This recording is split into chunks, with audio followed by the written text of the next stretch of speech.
están ofreciendo un taller de sensibilización sobre la violencia. Estamos trabajando ya desde hace mucho tiempo, muchos años, el tema del abuso, maltrato y la violencia hacia las personas mayores. Nos parece que es un tema importantísimo, primero porque lo que hemos detectado ya también desde hace tiempo es que hay algún abuso y maltrato que se manifiesta tanto desde el punto de vista físico como psicológico en el primer núcleo, en el núcleo primario, que es la propia familia. Y muchas veces las personas mayores no denuncian este tipo de abuso o de, digamos, maltrato. Y por otro lado también estamos generando estos espacios que nos permiten, por un lado, sensibilizar,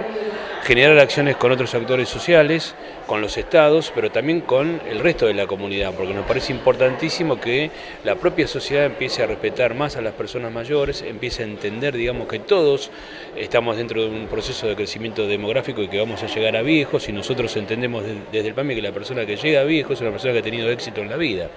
No estamos, digamos, a favor de esta representación social que se hace de la vejez, a veces que tiene que ver con el viejismo o en tratarlo como niños a las propias personas mayores. Entonces, en este aspecto estamos con esta serie de talleres, lo estamos llevando acá desde la UGL 29 en este municipio, el municipio de Ituzaingó, porque fue un pedido del propio intendente Alberto Descalzo, que nos planteó generar estos espacios para empezar, digamos, a generar una actitud un poco más proactiva por parte de las propias personas mayores y también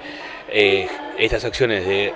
articulación con el resto de la propia comunidad para que también, digamos, se respeten esos espacios donde las personas mayores pueden efectuar este tipo de denuncias. Por eso también estamos por firmar un convenio con el defensor del pueblo de la provincia de, digamos, Buenos Aires, para generar una etapa de sensibilización y también de educación destinada a las personas mayores y a la propia comunidad para que se faciliten estas herramientas donde las personas mayores puedan efectuar sus propias denuncias frente a cualquier abuso, maltrato físico, psicológico o también desde el punto de vista sexual, cosa que también hemos detectado y que tenemos denuncias en nuestro PAMI. Y las personas adultas mayores no realizan las denuncias por temor, por desconocimiento de que existen este tipo de talleres, de herramientas como para poder hacerlo. Son varios factores. Por un lado, el miedo, eso está totalmente claro. Muchas veces es muy difícil para una persona mayor que tenga que hacer una denuncia frente a un familiar, hijo, hija, nieto, nieta, hermano, hermana, donde muchas veces sí se producen este tipo de conflictos dentro del propio seno familiar. Y la otra cuestión es que a veces desconocen las personas mayores, y esto es totalmente cierto, y nos hacemos cargo como Estado también, que tienen estos espacios para poder efectuar estas denuncias a través de la Defensoría, a través del propio PAMI. Por eso nos parece importante, como dije, este convenio de articulación entre el Estado provincial, el Estado local y el propio PAMI para generar estos espacios donde las personas mayores se sientan cuidadas, protegidas, respetadas y fundamentalmente tengan este espacio para poder denunciar en forma anónima, si quieren también, aquel abuso, aquel maltrato o aquel tipo de violencia física o psicológica que seguramente están sufriendo. Es fundamental visibilizar este tipo de hechos entonces. Esto es clave, es totalmente principalísimo, digamos, que esto salga a la superficie. Por eso me parece importante destacar también un trabajo que hizo el PAMI, que hizo el Gobierno Nacional,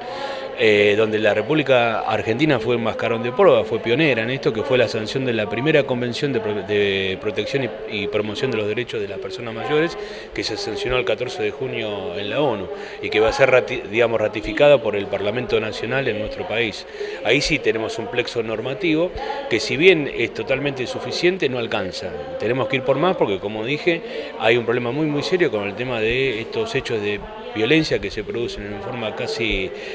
cotidiana, que tiene que ver con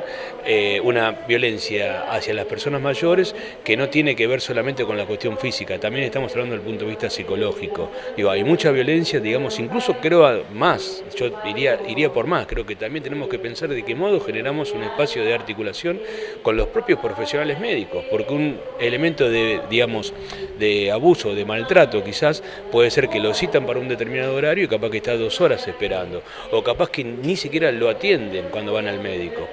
Entonces, lo que sí me parece es que este tipo de acciones no son simplemente, digamos, algo que deba generarse del propio Estado. Hay que articular con la sociedad, hay que articular con la comunidad, hay que sensibilizar y empezar a digamos, respetar a nuestras personas mayores, que son personas que han hecho durante